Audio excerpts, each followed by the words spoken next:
Et bienvenue pour la correction des défis de la semaine, semaine numéro 2. Donc cette semaine-ci, qu'avait-on? On avait 3 défis. Le premier, une petite résolution d'équation avec, on n'a pas l'habitude, l'inconnu qui est un exposant en puissance. On va voir comment résoudre ce genre de choses-là. Deuxième défi, un petit calcul à réaliser. Pardon. On a deux inconnus, enfin deux égalités avec deux inconnus. Et on va trouver la valeur de chacune des inconnues pour calculer cette chose-là, x sur y, le tout au carré. Et troisième défi, un petit problème qui peut se modéliser par une mise en équation, et on verra comment, en mettant en équation, on peut avoir une idée de la réponse possible. C'est parti avec le défi numéro 1. Premier défi, on avait donc une équation à résoudre, et comme je vous le disais, l'inconnu x est en exposant des puissances. 6 puissance x moins 2 puissance x sur 2 puissance x, on cherche là où les valeurs de x, si elles existent, telles que cette chose-là donne 8. On a vu dans la semaine numéro 1 qu'on pouvait, dans ce genre d'équation, quand on n'a pas d'idée pour résoudre, faire des petits tests, ce qu'on appelle raisonner par tâtonnement. On va tester pour x égale 0, pour x égale 1, pour x égale 2, etc. Des valeurs assez simples, on va dire. En général, ce sont des entiers. Voir un petit peu les valeurs que vont nous donner 6 puissance x moins 2 puissance x sur 2 puissance x. Donc si on fait ceci, on remarque qu'en remplaçant x par la valeur 0, 6 puissance 0 moins 2 puissance 0 sur 2 puissance 0, ça va donner 0, puisqu'on aura au numérateur 1 moins 1. Si on remplace x par 1, on aura 6 moins 2 sur 2. 6 moins 2, 4 sur 2, ça fait 2. Et si on remplace x par 2, 6 au carré, 36, moins 2 au carré, donc moins 4, 32. 32 divisé par 2 au carré, donc divisé par 4, ça fait 8. Ah bah en fait, juste en tâtonnant un petit peu, rapidement, on a trouvé la solution de l'équation, puisqu'on cherche quand est-ce que ceci vaut 8. Donc en fait, c'est quand x vaut 2. La méthode par tâtonnement, elle est utile dans ce genre de situation pour trouver une réponse. Mais ce n'est pas toujours aussi évident, et la solution est parfois un peu plus complexe. On va voir comment on aurait pu manipuler cette expression un peu plus rigoureusement et mathématiquement pour exprimer la solution ensuite. Alors, donc si on devait rédiger une réponse mathématique et rigoureuse pour cette équation, on noterait déjà l'équation E, donc 6 puissance x moins 2 puissance x sur 2 puissance x égale 8. Ça, c'est notre équation qu'on veut résoudre dans R. Et on se souvient de la propriété qu'on a vue chapitre 2 sur les puissances. La puissance d'un produit, c'est le produit des puissances. Pourquoi ça va nous servir ici? Parce qu'en fait, E, on peut dire que c'est équivalent à 6 puissance x. 6, c'est 2 fois 3. Donc si je détaille un petit peu, c'est 2 fois 3 puissance x, moins 2 puissance x, sur 2 puissance x, et ceci doit être égal à 8. Donc si j'utilise ma propriété, je peux dire que 2 fois 3 à la puissance x, ce n'est rien d'autre que 2 puissance x fois 3 puissance x, moins 2 puissance x, sur 2 puissance x, et ceci doit être égal à 8. On remarque quelque chose, on peut factoriser par 2 puissance x. Effectivement, si je regarde mon numérateur, on a en fait 2 puissance x fois 3 puissance x moins 2 puissance x fois 1. Donc je peux factoriser par 2 puissance x au numérateur. Ça me donne 2 puissance x facteur de 3 puissance x moins 1 sur 2 puissance x. Ceci doit être égal à 8. Et là, comme par magie, on a 2 puissance x en facteur au numérateur sur 2 puissance x. On va donc pouvoir simplifier par 2 puissance x pour avoir au final une équation qui est la suivante, 3 puissance x moins 1 égale 8. Petite remarque, pourquoi on peut simplifier par 2 puissance x? Et déjà, depuis le début, pourquoi on peut diviser par 2 puissance x? Parce qu'en fait, 2 puissance x, peu importe la valeur de x réelle, ce sera toujours différent de 0. Donc on peut toujours diviser par quelque chose qui est différent de 0, et donc simplifier par quelque chose qui est différent de 0. Maintenant, 3 puissance x moins 1 égale 8. On va laisser dans le premier membre de notre équation tout ce qui dépend de l'inconnu, donc 3 puissance x.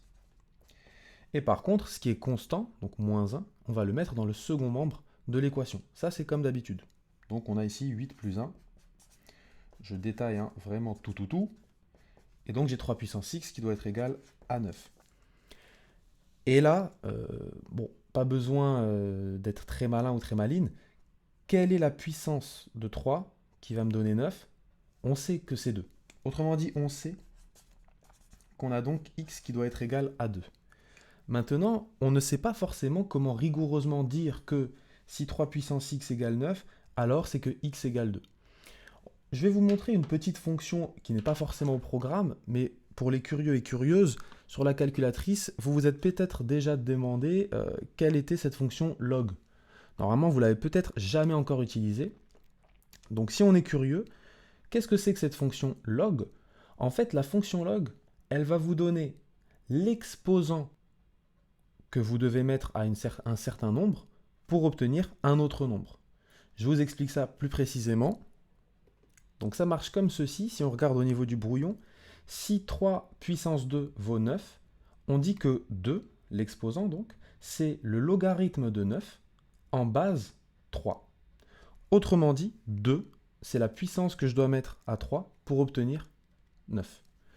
Alors d'autres exemples pour comprendre. Si on regarde la calculatrice, j'ai donc écrit log 9 en base 3. Ça me donne donc bien 2, car 3 au carré donne 9. Normalement, si vous écrivez juste log d'un nombre, par exemple log de 100, si vous donnez juste un nombre, ça va vous donner la puissance que je dois donner à 10 pour obtenir 100. Effectivement, un 10 puissance 2, ça me donne bien 100. Donc si j'écris juste log d'un nombre, ça me donne la puissance à mettre à 10 pour obtenir ce nombre. Par exemple, log de 1, c'est 10 puissance 0. Si je mets log de 0,1, c'est 10 puissance moins 1. Donc c'est moins 1 le résultat de log 0,1. Maintenant, si je veux une autre base, par exemple ici on avait 3 puissance x égale 9, x c'est donc le log de 9, mais pas en base 10, en base 3. Donc vous mettez une virgule sur la calculatrice, et vous mettez ensuite la base de votre exposant, log de 9 en base 3. Et si on met exe pour exécuter, on obtient bien 2. Ok, donc voilà, c'est pour avoir une petite idée de à quoi sert cette fameuse fonction log que vous avez peut-être déjà vue sur la calculatrice, et curieusement, vous vous demandiez qu'est-ce que ça fait concrètement. Donc en fait, dans notre rédaction, si on connaît cette fonction logarithme, une fois qu'on est à 3 puissance x égale 9, au lieu de directement conclure que x égale 2, on pourrait détailler en disant que x, c'est le logarithme de 9 en base 3, et ce calcul-là me donne bien 2. Donc la solution à l'équation, c'est 2, et voilà comment on peut rigoureusement, plutôt que par tâtonnement, expliciter la réponse. Ça, c'est utile de savoir ça, quand par exemple la solution n'est pas un nombre entier ou un nombre évident qu'on trouve en tâtonnant. Eh bien cette procédure-là marche dans tous les cas. Défi numéro 2. Alors, pour les math lovers, donc les fans de maths, mais bon, en fait, ça s'adresse à tout le monde, on vous dit si x plus 3 égale, si x plus y égale 3 et x moins y égale 9, que vaut alors x sur y, le tout au carré? En fait, si on réfléchit bien, on a deux équations à deux inconnus, et donc en fait, on va pouvoir, à l'aide de ces deux équations à deux inconnus, trouver la valeur de chacune des inconnus. Allons-y, voyons comment ça se passe. Donc au brouillon, pour commencer, on va noter nos deux équations, la bleue, x plus y égale 3, et la rouge, x moins y égale 9. Donc deux couleurs pour distinguer les deux équations. Et on va même mettre deux couleurs pour distinguer les deux variables. Notre première inconnue, c'est donc x. Notre seconde, c'est y. Donc en vert, on a x, la première inconnue, et en noir, on a la seconde inconnue, y. Quand on a deux équations et deux inconnues, on va essayer de trouver une façon de combiner ces deux équations pour n'en obtenir au final qu'une seule, qui ne dépende que d'une seule inconnue.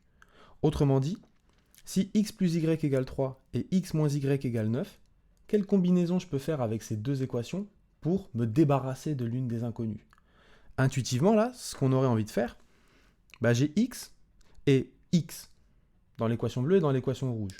Si je fais l'équation bleue moins l'équation rouge, on est d'accord que j'aurai donc x moins x, je vais me débarrasser d'une des deux inconnues. Et si je détaille, qu'est-ce que ça fait bleu moins rouge? X plus y moins x moins y, ça va me donner x moins x, donc 0x. Et y moins y, ça va me donner 2y. Ok. Et maintenant, je dois faire pareil dans le second membre de les égalités, de mes égalités. 3 moins 9, ça va me donner moins 6. Ce sont des constantes, ça ne dépend pas de mes inconnus. Et vous voyez, grâce à cette combinaison des deux équations bleues et rouges, j'obtiens une nouvelle équation, bon, elle n'a pas de couleur, qui ne dépend que d'une inconnue, y. Et si 2y égale moins 6, bah ça vous savez résoudre, ça veut dire que y vaut, pas trop de suspense, y vaut bien évidemment moins 6 sur 2, donc moins 3. Génial, je sais maintenant que y vaut en fait moins 3. Ça c'est une première information, et elle va me permettre de trouver la seconde information qui est la valeur de x. Alors, comment on pourrait noter déjà ce premier travail au brouillon avec les couleurs et les deux inconnus et deux équations plus rigoureusement? En fait, quand on a plusieurs équations, on a ce qu'on appelle un système d'équations, ça se représente avec une accolade, et chaque ligne représente une équation de mon système. Donc ici, j'ai appelé E1 la première équation et E2 la seconde équation. Donc, si on fait l'opération E1 moins E2, ma première ligne moins ma seconde ligne, dans les membres de gauche, j'obtiens x plus y moins x moins y, attention à ne pas oublier les parenthèses, égale 3 moins 9. Et donc maintenant, c'est ceci que je vais détailler comme on a fait au brouillon. Hein. La différence de mes deux premières lignes va me donner 2y égale moins 6. Et c'est ce calcul-là qui nous a donné moins 3 pour y. Ok, génial. Maintenant qu'on sait que y vaut moins 3, on peut reprendre notre première équation, E1, par exemple, et dire que si x plus y vaut 3, maintenant qu'on sait que y vaut moins 3, on peut donc dire que x moins 3 vaut donc 3. Résolvons ceci. X moins 3 égale 3. Et bien en fait, x c'est 3 plus 3, donc 6. Et voilà le travail qui est fait. Une fois qu'on a fait ça, on a fait la majeure partie du boulot. On a trouvé la valeur de x et on a trouvé la valeur de y. En fait, maintenant, on peut calculer x sur y, le tout au carré. Alors, x sur y, le tout au carré, ce n'est rien d'autre que 6 sur moins 3, le tout au carré. Et ça, si on détaille un petit peu, on a donc moins 2 au carré. Moins 2 au carré, ça me donne 4. Et voilà le défi numéro 2 qui est complet. Donc, à remarquer, si vous avez deux équations avec deux inconnus, vous pouvez toujours trouver la valeur des deux inconnus. Alors, attention, hein, toujours, peut-être pas tout le temps, mais si ces deux équations sont linéairement indépendantes, bon, ça c'est pas forcément important si on a compris, mais l'idée c'est qu'en manipulant ces deux équations, si on arrive à obtenir une nouvelle équation qui ne dépend que d'une variable, on peut trouver la valeur de cet inconnu. Et donc ensuite, n'importe quel calcul, on vous a demandé ici x sur y au carré, ça aurait pu être n'importe quel calcul qui dépend de x et de y, on aurait pu trouver la solution. Mais avant de s'intéresser à x sur y au carré, il faut surtout faire cette première étape de trouver la valeur de y et trouver la valeur de x. Troisième et dernier défi, il s'agit donc d'un petit problème, comme une petite énigme, qu'on va pouvoir résoudre en utilisant la mise en équation. Donc en anglais, c'était John is twice as old as Mary. Bon, je vais directement traduire, ce sera plus simple. John est 2 fois plus âgé que Mary. Et dans 5 ans, le produit de leur âge donnera plutôt 88. À l'aide de ces informations, on doit trouver l'âge de Marie. Alors, soit on met nos lunettes de détective et on réfléchit avec des petits raisonnements, soit on essaye mathématiquement de mettre en équation ces informations et de voir ensuite comment résoudre l'équation en question. Allons-y. Première étape quand on va mettre en équation, c'est attribuer aux lettres qu'on va utiliser dans nos équations une signification. Donc grand M, on va dire que ce sera l'âge de Marie, et grand J, l'âge de John. On donne des lettres qui sont en général les initiales de ce qu'elles représentent. Donc en l'occurrence, on sait déjà que John, il a le double de l'âge de Marie. Ça veut dire que J, en fait, je peux l'exprimer comme 2 fois M, puisque c'est 2 fois l'âge de Marie. Ok, ça c'est une première information. Maintenant, la deuxième information que j'ai, c'est que dans 5 ans, le produit de leur âge donne 88. Si j'ai M pour l'âge de Marie et J pour l'âge de John, c'est quoi leur âge dans 5 ans? Aussi simplement, l'âge dans 5 ans pour Marie, c'est M plus 5. Et l'âge dans 5 ans pour John, c'est J plus 5. Ok. Comme J, on sait que c'est 2M, on a en fait, dans 5 ans, l'âge de John, c'est 2M plus 5. Et maintenant, dire que le produit de leur âge sera 88, ça veut dire que M plus 5 fois donc J plus 5, et bien cette chose-là doit être égale à 88. Et bien ça en fait, c'est une équation à deux inconnus, M et J, sauf qu'en fait J, puisque je peux l'exprimer comme 2 fois M, au final je n'aurai qu'une seule inconnue, grand M. Mettons tout ça en ordre sur notre copie, maintenant qu'on a fait ce premier travail au brouillon, et voyons comment on va pouvoir avancer. Alors, voilà comment on pourrait rédiger sur une copie. On note grand M l'âge de Marie, grand J l'âge de John. On a comme information que l'âge de John, c'est 2 fois l'âge de Marie, hein, le double de l'âge de Marie. Dans 5 ans, les âges respectifs de Marie et John seront M plus 5 pour Marie et J plus 5, qui est égal à 2M plus 5 pour John. Et l'information cruciale, en fait, c'est le produit de leur âge dans 5 ans vaut 88. On a le produit de leur âge dans 5 ans, donc M plus 5 fois 2M plus 5 égale 88. Et là, on a une équation à une inconnue, grand M. On peut normalement donc résoudre. Donc comme on sait qu'on a une équation à une inconnue à résoudre, on va juste se demander quels sont les outils qu'on a à ce stade de notre aventure scolaire, donc en seconde. On sait résoudre une équation du premier degré, ok. On sait résoudre des équations produits nuls, ok. Et on sait résoudre des équations de type x carré égale une constante. Maintenant, est-ce qu'on est dans l'un de ces trois cas de figure? En fait, si on garde cette forme factorisée, on a une équation produit, mais qui n'est pas nulle, puisque ce produit-là n'est pas égal à 0. On n'a pas une équation du premier degré, car si on développe, on aura m fois 2m, donc 2m carré.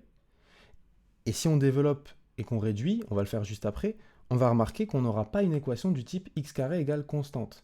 Donc en fait, on est un petit peu bloqué. Voyons ce qui se passe si on développe. Donc double distributivité, m fois 2m plus m fois 5, plus 5 fois 2m, plus 5 fois 5. Donc si on détaille tout ceci, j'ai mis des couleurs si ça peut aider, on obtient 2m carré plus 10m plus 5m plus 25 égale 88. Donc réduisons tout ça. 2m carré plus 10m plus 5m, ça fait 15m, plus 25, doit être égal à 88. Alors, on va garder cette idée de garder d'un côté tous les termes qui dépendent de l'inconnu et garder de l'autre tous les termes constants. Autrement dit, en fait, un seul changement va être opéré, c'est ce plus 25 qu'on va transposer dans le membre de droite de l'équation. Donc 88 moins 25, si on détaille. On a donc 2m carré plus 15m qui doit être égal à 88 moins 25, 63. Et là, maintenant qu'on a réduit cette expression, on remarque que notre équation n'est ni du premier degré, on a un terme 2m carré, ce n'est ni une équation produit nulle, car même si on factorise cette expression, on a m facteur de 2m plus 15 égale 63. 63 n'est pas égal à 0, donc ce n'est pas un produit nul. Et notre équation, ce n'est pas du type x carré égale constante. Donc à ce stade de l'aventure scolaire, on ne peut pas résoudre ça totalement. Par contre, observons un petit peu l'énigme et revoyons dans le contexte qu'est-ce qu'on cherche. On cherche l'âge de Marie. Donc on sait qu'en fait, les solutions, ce seront normalement des âges cohérents. Un âge, en règle générale, c'est un nombre entier, et en particulier positif. On ne peut pas avoir moins 7 ans. Donc on se doute bien que l'âge de Marie qu'on cherche, ce sera un entier et en plus positif. Donc ça réduit le champ des possibles. Donc si on pense qu'on est bloqué ici, en fait on l'est pas tant que ça. Maintenant qu'on sait que m, non seulement c'est un entier naturel, puisque c'est l'âge de Marie, on peut même dire que il appartient à n étoiles, puisque Marie aura difficilement 0 ans, sinon l'énoncé n'aurait pas eu beaucoup d'intérêt. Et on sait aussi donc que 2m plus 15, à ce moment-là, c'est forcément plus grand que m, puisque m doit être un entier naturel non nul. Donc en fait, on a ceci, et 2m plus 15, qui est nécessairement plus grand, donc que grand m. Petite précision, si m est un entier naturel non nul, 2m plus 15, ce sera aussi un entier. Donc si on fait le bilan, la situation est la suivante, on a un entier vert fois un entier orange, pour bien les distinguer, leur produit, donc, doit être égal à 63. Et bien là, on remarque qu'en fait, il n'y a pas beaucoup de produits d'entiers qui peuvent donner 63. Qu'est-ce qu'on connaît comme produit d'entier qui peut nous donner 63? Je vous les ai mis ici au brouillon, on a 3 produits d'entiers possibles, 1 fois 63, 3 fois 21 ou 7 fois 9. Alors évidemment, comme le produit est commutatif, on a aussi 63 fois 1, 21 fois 3 et 9 fois 7. Donc en théorie, on a 6 produits. Mais juste si on retourne un petit peu en arrière, on sait que cet entier-là, orange, il doit être plus grand que l'entier vert. Donc on va partir du principe qu'on va se contenter d'utiliser les produits où le nombre à droite est plus grand que le nombre à gauche. Parce qu'en fait, les autres produits, par commutativité, seront similaires.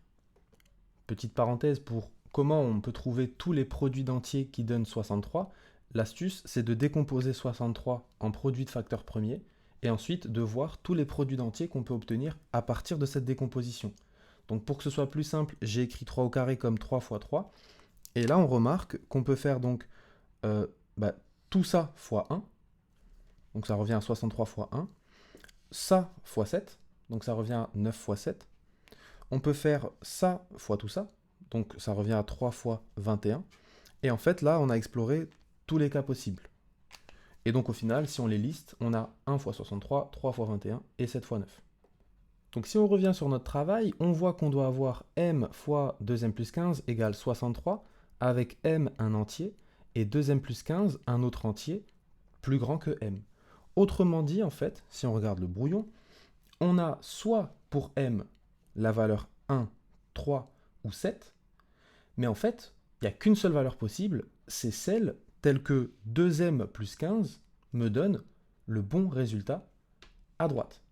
Je m'explique, si m, on lui donne la valeur 1, il faudrait que 2m plus 15 donne la valeur 63. Est-ce que c'est le cas? On va calculer. 2 fois 1 plus 15, ça fait 2 plus 15, ça fait 17. Donc en fait, on aurait 1 fois 17. Ça ne correspond pas à 1 fois 63, donc on ne peut pas avoir cette valeur-là. On va l'effacer.